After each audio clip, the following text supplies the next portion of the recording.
وَإِذَا سَأَلَكَ عِبَادِي عَنِّي فَإِنِّي قَرِيبٌ۔ کئی لوگوں کو اس کا ترجمہ بھی سمجھ آ گیا ہوگا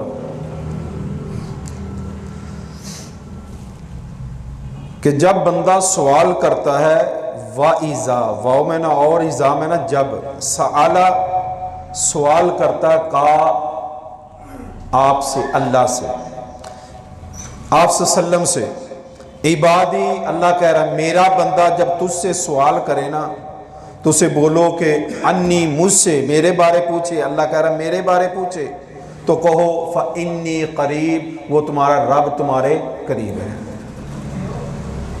اجیب دعوت الداعی اذا دعان، وہ قبول کرتا ہے، اللہ کہتا ہے میں قبول کرتا ہوں پکارنے والے کی پکار کو، جب وہ مجھے پکارتا ہے پھر میں اس کی بات سنتا بھی ہوں، اسے دیتا بھی ہوں۔ اب اس آیت کو سمجھنا ہے، اس سے پیچھے جو رکوع شروع ہو رہا ہے سورۃ بقرہ کا رکوع نمبر 4، 6 نمبر رکوع، یہ شروع ہو رہا ہے یا ایھا الذین آمنوا کتب علیکم الصیام کما کتب علی الذین من قبلکم۔ یہ جتنی بھی آیات مبارکہ ہیں آگے والے رکوع تک، 6 سے لے کر 7 تک، تقریباً اس میں سارے کا سارا رمضان المبارک کے حوالے سے ہے۔ اللہ کہتا میں نے روزے فرض کیے، پھر اللہ تعالیٰ فرماتے ہیں کہ یہ گنتی کے دن جو ان میں طاقت رکھتا ہے فدیہ دینے کی، سارے معاملات اللہ تعالیٰ نے اس میں فرمائے ہیں۔ پھر اس میں فرمایا شہر رمضان الذی انزل فیہ القرآن، یہ سارے روزوں اللہ فرماتے ہیں فمن شاہد منکم الشہر فلیصم، جو تم میں سے حاضر ہو جس کو یہ مہینہ پائے وہ بندہ روزے رکھے۔ یعنی آگے پیچھے سارا، آگے فرماتے ہیں اللہ تعالیٰ اس آیت کے بعد احل لکم لیلۃ الصیام الرفث الی نسائکم، اللہ فرماتے ہیں روزوں کی راتیں تمہارے لیے حلال کر دی گئی، تمہاری بیوی۔ یہ سارے معاملات جو ہیں یہ اس آیت وَإِذَا سَأَلَكَ عِبَادِي عَنِّي فَإِنِّي قَرِيب، اس کے آگے پیچھے ساری ڈیٹیل جو اللہ نے بیان کی ہے وہ رمضان المبارک کی بیان کی ہے۔ اب بیچ میں یہ آیت آئی ہے، اب اس کا آپ نے سمجھنا ہے کہ یہ اللہ تعالیٰ نے کیوں یہ آیت مبارکہ یہاں پہ لائے ہیں۔ یہ مقصد ہے کہ رمضان المبارک یہ مہینہ احکام کے سمجھنے کا مہینہ ہے۔ اللہ تعالیٰ فرما رہے ہیں یہ احکام کے سمجھنے کا مہینہ ہے کہ آپ ایک ایک حکم اللہ کا سمجھیں کہ اللہ کیا فرما رہے ہیں، روزہ کس طرح رکھنا ہے، روزہ کیسے میں نے مکمل کرنا ہے، اور روزے میں کون کون سے میں نے عمل کرنے ہیں اور کون کون سے نہیں کرنے۔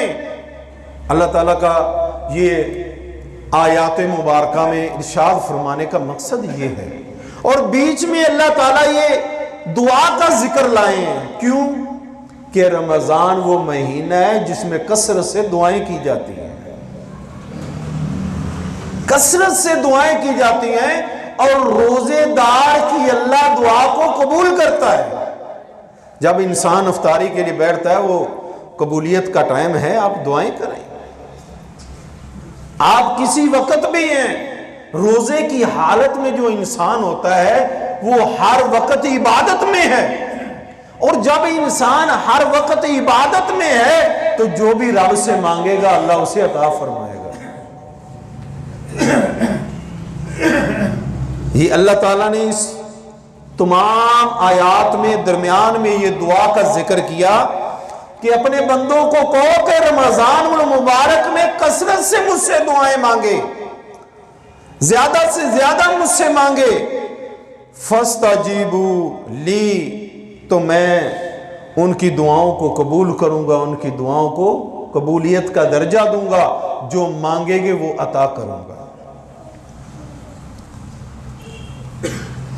ہمارے جب روزہ افطاری کا ٹائم ہوتا ہے، جب قبولیت کا ٹائم ہوتا ہے دعاؤں کی قبولیت کا ہمارے معاشرے میں کیا ہوتا ہے؟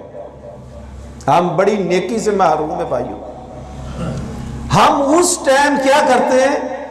چاہیے تو یہ نا ہمیں وضو کر کے بیٹھ جانا چاہیے اور اللہ کے آگے گڑ گڑا کے دعائیں کرنی چاہیے. تو بجائے اس کے دعائیں کرنے کے ہم کہتے ہیں یا خود کھڑے ہو جاتے ہیں یا بیگم کو کہتے ہیں گرم گرم پکوڑے بناؤ، فلاں چیز بناؤ تازی تازی جو ہماری افطاری کے لیے ہو، ہم تازہ تازہ کھائیں. تو اللہ کی بندی کو اسے بھی کوئی عبادت دعا کرنے دو. سارا سال تم کھاتے نہیں، کھاتے تمہارا پیٹ نہیں بھر سکتا، تو جب عبادت کا مہینہ یہ کھانے کا مہینہ نہیں ہے. مت سمجھیے ہم نے تو کچھ اور سمجھ لیا ہے. افطاری بنانی ہے، وی آئی پی افطاری ہو، اس میں یہ ہو فلاں ہو ادھر ہو، سب ٹائم ہم ویسٹ کر دیتے ہیں. یہ اس کا مہینہ ہے نہیں، یہ عبادت کا مہینہ ہے، دعاؤں کا مہینہ ہے. تو ہم سارا ٹائم اپنا فضول ضائع کر دیتے ہیں. یہ ٹائم نہیں ضائع کرنا میرے بھائیوں. پکوڑے بعد میں بھی کھا لیں گے آپ، سموسے بعد میں بھی کھا لیں گے، فروٹ چاٹ بعد میں بھی بن جائے گا. اس اپنی وائف کو، اپنی گھر والی کو، اپنی بہن کو، اپنی ماں کو، اسے کہو اللہ کی بندی یہ مانگنے کا وقت ہے، چھوڑ دو بعد میں ہو جائے گا، رب سے آؤ مل کے مانگتے. ماحول بناؤ کر ایسا ماحول ہو تمہارے بچے بھی تمہارے ارد گرد بیٹھے ہو اور تمہارے ساری فیملی بیٹھی ہو اور رب کے آگے دعا کر رہے ہو، یا اللہ ہم سارے تیری بارگاہ میں، چھوٹے بڑے گھر میری ساری فیملی تیری بارگاہ میں دعا کر رہی ہے، اللہ ہمیں فلاں چیز عطا فرما، اللہ ہمارے روزے قبول فرما، اللہ ہمارے صدقہ خیرات قبول فرما، اللہ ہمارا قرآن قبول فرما، اللہ ہمارا قیام قبول فرما، اللہ ہماری نیکی قبول فرما، اللہ ہم روزے میں کمی کوتاہی کر بیٹھے ہیں اللہ وہ بھی قبول فرما. یہ تو دعاؤں کا مہینہ، قبولیت کا ٹائم ہوتا ہے، ہم اس کو ضائع کر دیتے.